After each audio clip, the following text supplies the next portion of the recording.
Hi everyone, welcome to another episode of Her Talks, a podcast by Women First Jobs. Hi Maria, welcome to our show Her Talks. So you have had such a diverse career journey from corporate roles in Belgium to running car wash businesses in two different countries. What inspired you to take that leap? So basically, in Belgium, I had a very long corporate career. I was always thinking that I was going to retire at 65, take my pension, live a peaceful life. It never occurred to me that a business would be a potential new venture. It was just the moment when someone came to me and said, hey, take the first step.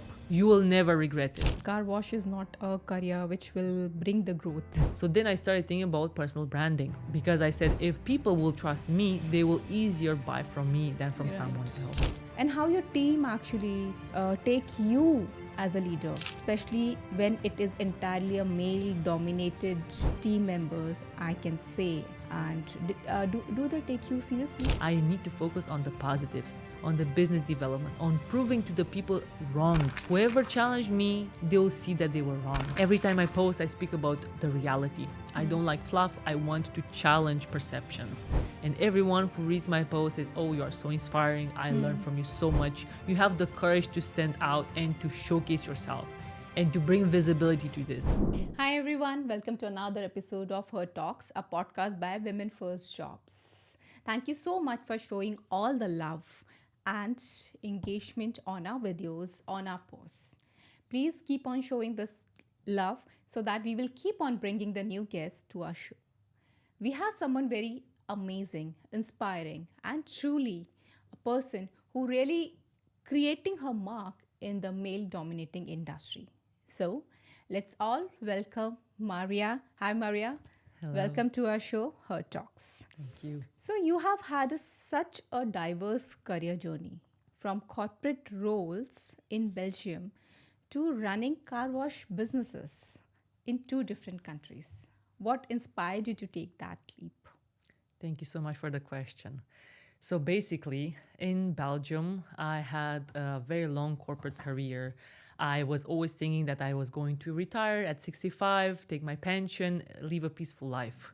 It never occurred to me that a business would be a potential new venture. Although I always wanted to have something of my own, right? I always wanted to express my creative part, to be able to build something from scratch, to put my mark on it. So fast forward, I met my husband, who was the complete opposite. He always had businesses, he sold them, they were successful. And one day he came to me with the idea, hey, we have some money, why don't we invest it in a car wash?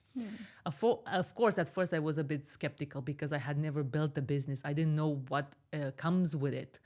But he said, don't worry, you will learn by doing. Let's give it a try. At the end of the day, it was just a car. It was a small one, and it was my place to learn.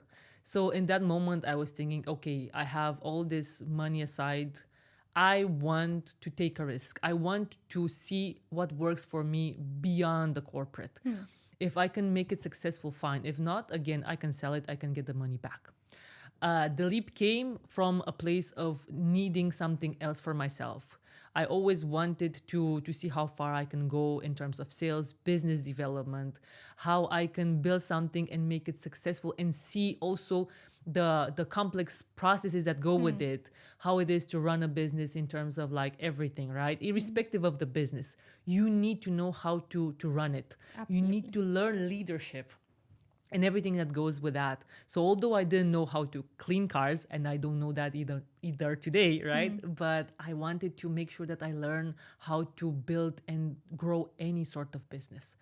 So I trusted myself, and the trust came with time. So if I look at the first part of that business, and again, it goes across any sort of business, the first part was the experimental part. I was trying everything, playing around, seeing what works, what doesn't work, what makes our clients happy.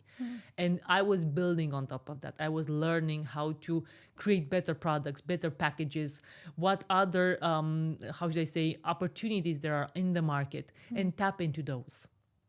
Right. So that was my key mindset at that time. I didn't know how to approach it. Again, every market is different. and I wanted to make sure that I get the best results. So trial and error, this kind of made me very steadfast, very resilient, helped me understand that any mistake is a step forward, because then you can learn and you can improve your service, you can improve the customer experience, and you can build what you want to build. It takes time. You have to have that resilience and you have to have that patience, right? So yeah, coming back to this, I always believed in myself, but it was just the moment when someone came to me and said, hey, take the first step. You will never regret it. Because at the end of the day, I was thinking, if the business fails, what it will leave behind will be the experience, the knowledge, the connections I created. So I will never actually lose anything if I try. So that was kind of my mantra behind this very crazy, how should they say, idea, because people in corporate never believed in me. I had friends who said, why are you doing this? It's not going to work. Who is going to take you seriously? In Belgium, it's also a bit complicated because there's a lot of rain. There's a lot of, challenges. People don't actually go and clean their cars that often. So you have to capture the market. You have to build collaborations. We were collaborating with a lot of small, car service providers, car dealerships, and we would have to go face to face to make the deal. It was not online. It's like physical work. You literally have to be there in person. And that's the beauty of a, let's say, traditional business. You have to combine both the online presence with the in-person, a commitment, being there, talking to people, and this kind of helps you build those skills. You have to become very in tune with what people need and understand their understanding. This helps you to meet those needs, better tailor your offer. So it was literally the first project for me was the one that solidified the base of me becoming an entrepreneur and an owner. Okay. So moving from Belgium to Dubai and starting your own business from scratch is really a bold move. What was the most challenging part for which you faced as an entrepreneur? Yes, thank you. So basically, I had established myself in Belgium. I spent there 13 years, right? When I packed my bags and moved to Dubai, I realized I was a nobody. So being a nobody with a car wash, it's a lot of pressure on your shoulders. Because first of all, my car wash is called my car care car wash, is located in the industrial area 12 in Sharjah. So basically, we are neighbors with our competitors. On that street, there's a lot of like car washes, a lot of car components shops. So it's very easy to blend in if you don't have a specific offer and you don't provide high quality services to the clients. So when I landed here, I knew nobody. I didn't have family here, friends, nobody to support me, whether like with the business or outside the business. That was my main challenge. The second challenge was learning about the market. The market here is completely different than in Belgium. So if in Belgium, people, they will pay for, the car to be clean. They will have specific expectations. Sometimes they will wait for their car to be cleaned. Well, here in Dubai and in UAE, it's a completely different story. People pay for the premium, but they want a very fast service. They want excellent, quality products. You need to meet different demands. So I easily realized there's so many challenges, and I need to learn about every one of them. Whether again through sources, because again, being a small business and being a brick and mortar business means that you don't get a lot of information online. So the first months I spent learning from other car wash owners, understanding what the actual market looks like. So there's a big, secondhand car market in Sharjah, one of the biggest out there. And we would go there to understand how we can work with them. What are their actual needs? Because we offer a wide range of services like full body wash, like polishing, detailing, you name it. So it's a really big car wash and we can do a lot. But we want to understand what else can we provide and what else can we learn that we didn't learn in Belgium.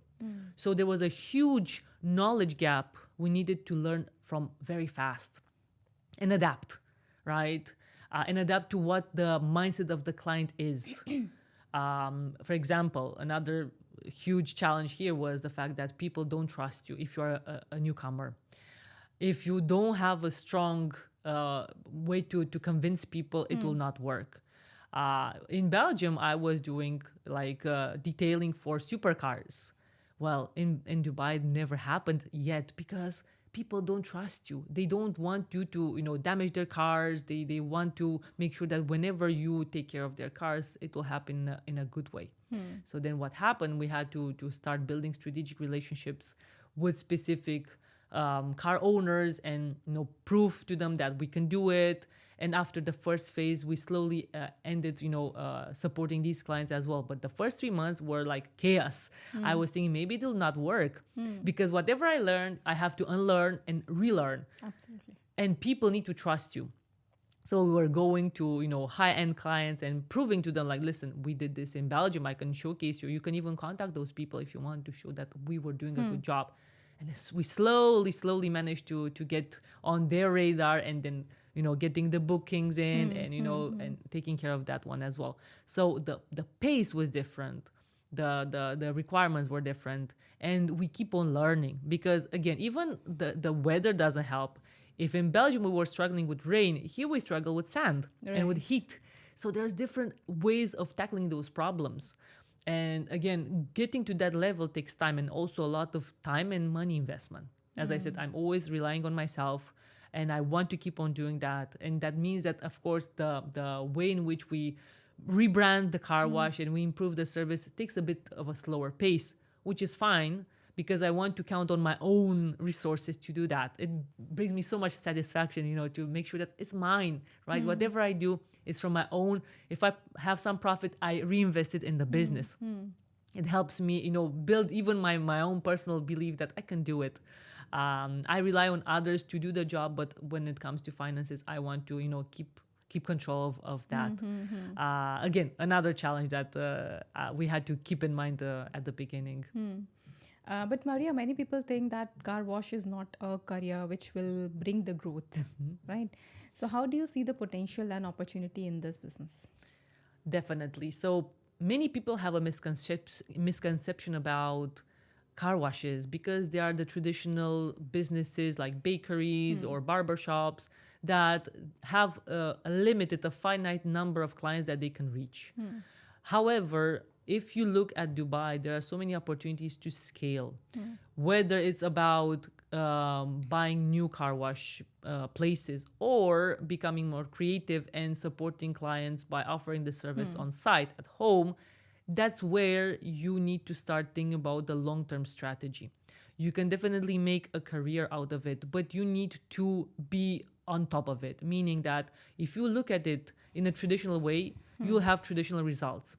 If you look at it in a very innovative way, you can literally challenge the misconception and build something out of it. And that was basically my plan. I wanted this to become a career and I knew I needed to take the right steps towards this. And the first step for me was literally to do what my competitors are not doing, meaning to grow a brand online, to become visible to people who will never step into my car wash because they don't know about it. As I realized in the initial phases, running ads will never work. It worked in Belgium, it's not working here. People, as I said, don't trust you and they will not buy from you. Right. So I needed to position the car wash in a different way. So then I started thinking about personal branding. Because I said, if people will trust me, they will easier buy from me than from someone else. And then I can become known and in the radar of people, as I said, who are kindly interested in getting those kinds of like premium services. And they will definitely allow me to demonstrate myself if I were to, for example, send them a private message or say to them, hey, would you be interested for us to give you like a free, wash and see how it works. So it's possible to make a career out of it, but being in a digital world boosts that and helps you overcome any sort of challenges that the traditional business comes with. It's normal. People will always see it as a car wash, but I wanted to, step up a bit and make it connected to women empowerment. Make it look like, okay, if it's a traditional car wash, that doesn't mean that, for example, a woman cannot own it and a woman cannot speak about it in places nobody spoke about it before. And to take the example of LinkedIn, I grew a big community there, and I'm nurturing it because I know people already see my brand, and through my brand, my car wash will become a brand itself on its own. I decided to literally focus 100% on LinkedIn because I know there's so many people who are curious, first of all, about being like a woman in a completely male-dominated industry. They are curious to understand about the story, the challenges, what you want to do, how you want to approach it, what is the journey. So basically, the career becomes the journey. It's in the making. I never thought of a career as an end goal, but rather as a journey. It's a step-by-step process that brings you from point A to point B, that brings you from a newbie 4 months ago to a pro now. I'm saying this because I had to build and rebuild the business. I had to acquire another business. And I learned through this process that if you really want to succeed in any sort of business, you need to find a way to embark on the journey, do the first step, and then learn how to navigate it. Because again, it's like a river. You'll hop onto like different challenges. You have to overcome them, but keep on going, right? And make it yours, make it your career. To be very honest, I never thought I would be associated with a car wash. It doesn't matter if tomorrow I need to, buy a bakery. It will be the same principle that will, help me run it, right? I feel like the true leaders and true business owners don't look at the names. They don't look at, oh, this is a business that, doesn't have potential, or this is a business that will fail. They look at it as, I can make it work. The focus is on you as the leader rather on the business. The business will not bring the career. You will turn it into your career. Okay. Maria, I want to understand, when you started this business, I'm sure you must have seen the reaction of the people, or maybe you felt something was off, might be. People generally think if they are leaving their corporate career, they want to start a business which is more related to the industry or something like that. I'm sure, I want to understand from you, did you ever face that people tell you you could have started a bakery, or maybe you could have started anything, a mompreneur kind of a business or anything? Did you ever face such reactions? And how your team actually take you as a leader, especially when it is entirely a male-dominated team members, I can say. And do they take you seriously? Very good question. Yes, actually they do. And I'm going to break it into two parts. So the first part will be the challenges, right? Even before I arrived in Dubai, I have friends in the car wash industry in Belgium who said to me, it's impossible. You will not succeed. What are you doing? It's too risky. Because they knew that on top of the fact that I'm a woman, and being in a new country as a nobody, nobody will take me seriously.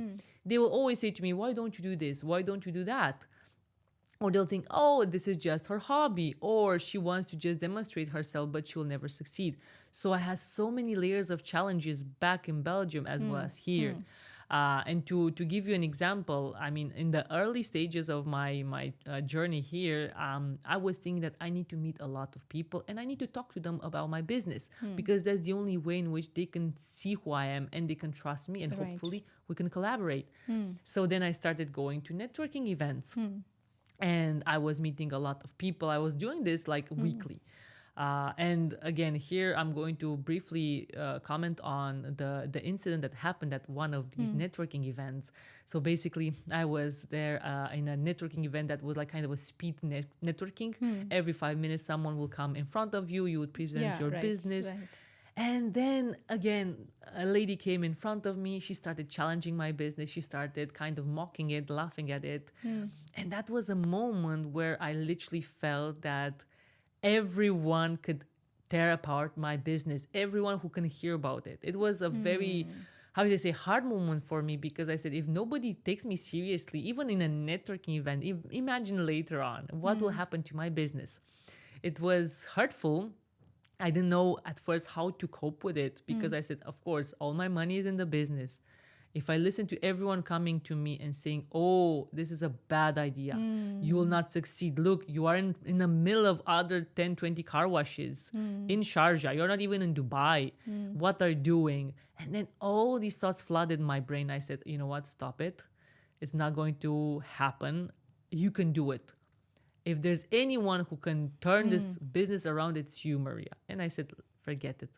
I need to focus on the positives, on the business development, on proving to the people wrong. Whoever challenged me, they'll see that they were wrong. So I made this a statement for myself to build that resilience, to build that belief that it's possible. Because honestly, every person who has a challenge needs to rethink their mindset. If your mindset is strong, you can overcome that. Like comments, negativity, whatever. But if your mindset is not at the level of a leader, a true leader, Right. you will never be able to accept criticism, accept, challenges and so on. So then again, moving on to that, I said, what's the next step? I can either, accept what happened to me, move on, or I can raise awareness about this online. So I said, you know what? Let's post it. What can happen? I posted it. It went so viral. It was incredibly well received. Everyone started connecting with me, started understanding me more, started thinking, I get you. This can happen to anyone. A small business is always disregarded at first. Nobody believes in it. They think that, oh, this is just a joke. Tomorrow she will sell it. Because one of, going back to challenges, I've seen a lot of people here, they take a business, grow it for 3 months. They don't have patience with it. They don't see results. And then they just sell it. And I didn't want to be that kind of a person. I said, irrespective of what happens, I keep on going. I will not see results at first, and that is fine, because I already had this in Belgium. So I kind of knew the game of waiting and how long it takes to get to that level. So then I posted it. People, again, got really excited about my story. And I said, you know what? I need to keep empowering people. I need to keep empowering people online and offline, right? I said, if people need this, I can deliver. And then I even thought about it. Can I top it up a notch? Can I go even further into this? And then I started actually thinking about my team, right? So coming to the second part of your question, I have a 10 plus team of people, of men, right? They're in the car wash all the time. I'm not always in the car wash. My husband is managing it. I'm there at the weekend. And of course, when they first saw me, their reactions were very, very strange. Like, they didn't believe. First, they thought I was just, the wife coming to visit. And then when I introduced myself, first, of course, nobody believed it. They didn't want to give me the credit. They didn't even want to speak to me, of course, because they thought, okay, maybe it's not appropriate. Maybe it's not the right thing to do. But then slowly I said, you know what? I need to talk to them. So I started having chats with them. I started learning about them, their lives, their experiences, why they are in the UAE. One of my posts on LinkedIn is about this. I said, I'm feeding 10 families because I give work to 10 people. Many of them have incredible stories. They are all here to support their families, to build a future for themselves, a better future. And I said, if I cannot earn their trust in any other way, it will be by talking to them, by understanding what are the problems, what they need from me, how I can help them long term. Maybe I cannot do it now, but if I know, I can do that for them. So slowly, they started trusting me. They started opening up. They told me about the problem. Sometimes there were problems they would never share with anyone else, and they came to me. I had many challenges along the way. Some people left, some people came. I had to retrain them. I had to rebuild teams. It's a never-ending process in a car wash. But what started at first as a very clear mismatch in their mind, now we are a true team. And I help them and I empower them to think beyond the car wash. So, for example, if some of them want to get trained in one aspect of the car wash business, I always pair them up to make sure that they can get those skills in, that they can learn something. Because at the end of the day, we all know they are going to leave at some point this country. So if they have skills they can apply at home, Right. that'll be even better for them. So I'm kind of preparing them for the future. If I cannot do more for them now, of course, when my business is scaling and I can, of course, get more revenue, then definitely I want to invest much more in them. I want to have a personal relationship with my team. And I think this is something that people don't actually talk about a lot. Like the people who are never visible online, they're never visible in conversations, are the workers. When I had the initial conversation with them, I told them, this is not my car wash, it's your car wash. Manage it well and you'll see the results. And then this kind of clicked in their mind because they never thought they could have such an active role, like being able to shape the car wash, being able to change things, to improve the service. And I said, don't wait for me to come to tell you, do it yourself. I trust you, you can do a good job. So I even stepped into this kind of leadership position to empower them, to build the team. Again, this is something I didn't do in Belgium because I had a team of 4 that it's Right. easier to manage. But here there are so many dynamics, and especially that people come in and out. Again, you have to build and get that trust back in and make sure the dynamic is working. So being on the ground and again, being a leader that not only sits at the desk and manages Right. and builds the business, a person who is with them there helps incredibly to create a long lasting bond, right? I have some of them who left, they were very sorry, and I said, we are coming back, they had some issues, so they had to come back for family reasons. So I said, don't worry, you always have an open door here. So we build a loyalty kind of relationship, which is what I want from my team. I don't want to be the person they just see online on a post, oh, they like it and that's it. I want to be the person that they see in the car wash and they come to talk to me and share with me what's going wrong. And if I can help them immediately, I will do that definitely. And if not, later on, we will find a solution. That is wonderful. So, as a women entrepreneur in a male dominated industry, what challenges have you faced and how you turn them into a strength? Brilliant. So both in Belgium and in Dubai, in the UAE, I had major challenges. First of all, because I don't come from a tech background. I always worked in corporate. I don't have a lot of experience building businesses. However, I learned everything about this business development, sales. I worked in it, so I know how it works. Even with this incredible background, whenever I would go to pitch my story, I would get this feeling that people don't trust you just because you are a woman.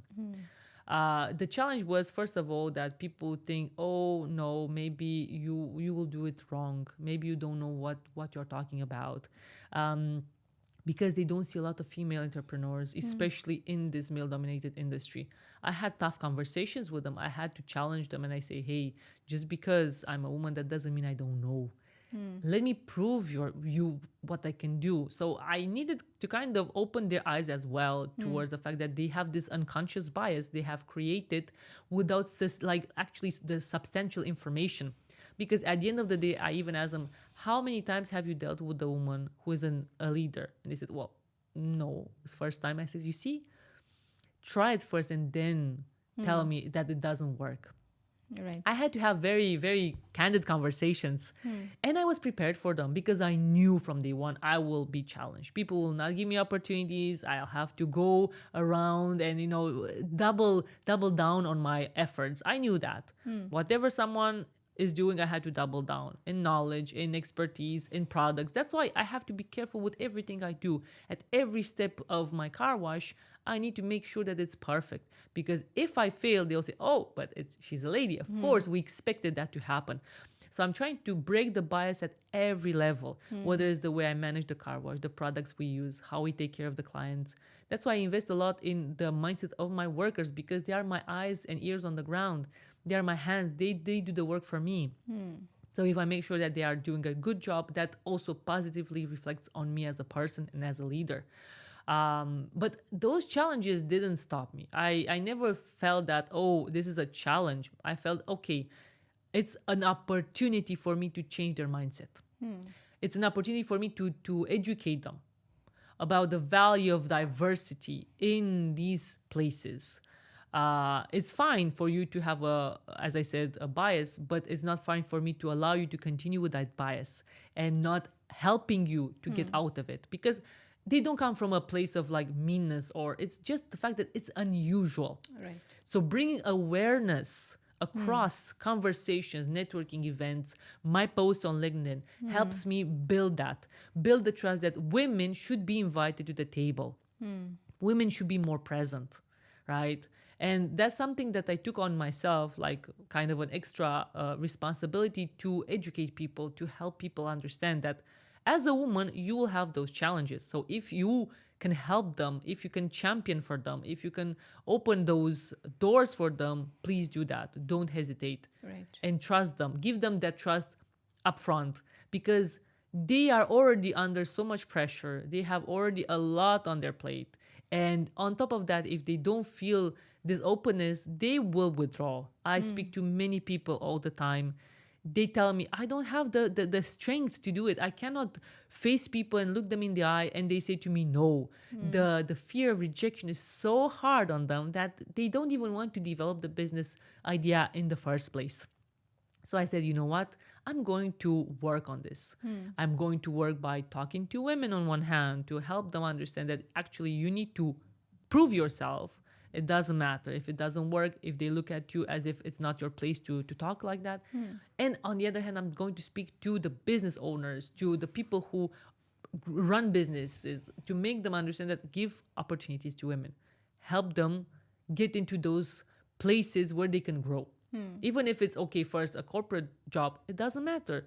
Maybe tomorrow she'll pick up her idea and turn it into a business, but they need this kind of being able to showcase themselves and get that kind of knowledge, because just like myself, I started in corporate, and whatever I learned from there, I applied to my business. Right. But again, helping women get those jobs, those opportunities, that way of gaining knowledge is crucial. One way of doing this is like I try to speak on podcasts. I try to help people through my LinkedIn posts. Every time I post, I speak about the reality. I don't like fluff. I want to challenge perceptions. And everyone who reads my post says, oh, you are so inspiring. I learned from you so much. You have the courage to stand out and to showcase yourself and to bring visibility to this. And many people actually said that they will try to implement more like rules around how they ensure that women have more opportunities in the workplace, that they create kind of programs around that. They will allow people to get more diversity into the workplace, which I find incredible. And there's so much space for this. There's so much to do. Right. And it's not only me. I had conversations with a lot of women that said the same. We need more of this in this space, both corporate and business. And bringing this awareness is it's a non-stop process. Okay. So if you could give one piece of advice to the aspiring entrepreneurs, what would it be? Definitely, I would love them to take the idea that they have, no matter how wild it is, no matter how crazy it sounds, and turn it into a business. And they'll say, oh, but I don't have money, I don't have support, I don't have the knowledge. I also didn't have a lot of these things, but try something small, maybe a side gig at first. Try a freelance project that doesn't cost you anything. Develop it, learn along the way, get those skills in, take a long-term strategy approach, and learn how you can do it at scale. Once you have the funds in, once you have the support, then you can scale it out. But don't wait, because I see a lot of people waiting, keeping an idea in their, in the closet. They never open up, and they say, I've spent 20 years thinking about this. And I said, why didn't you start? I said, I don't know. I didn't trust myself. I didn't think it will work. So change the mindset as well. This is hugely important. No matter if it's a small idea and you start a side gig, or it's a big idea, the mindset is important. Why I'm saying this? Because if the mindset is not strong enough to push you into the right direction and push you into motion, nothing will happen. Many people delay it. They procrastinate a lot because they say, oh, I have excuses. I don't know this. I don't have money and so on and so forth. But just do it. Just start today and see what happens. Because the benefit of starting small is that no matter what happens, you don't lose that much. So I always encourage people that I talk to online, offline, just start small, start in your comfort zone and go with it. Be consistent. It's a third one I would like to add, because many people, as I said, they buy businesses. They are super excited about it at first. They are like, oh, yes, it's going to work. They get involved super like 100% in it. And then they burn out easily because the results take longer than expected to happen, to come up. Then they lose the investment. They spend all their money at once and they don't, space it out to make sure that they have for example, 1 year. And then they don't have money to pay the bills and they sell the business. And because they face this failure, they lose the trust.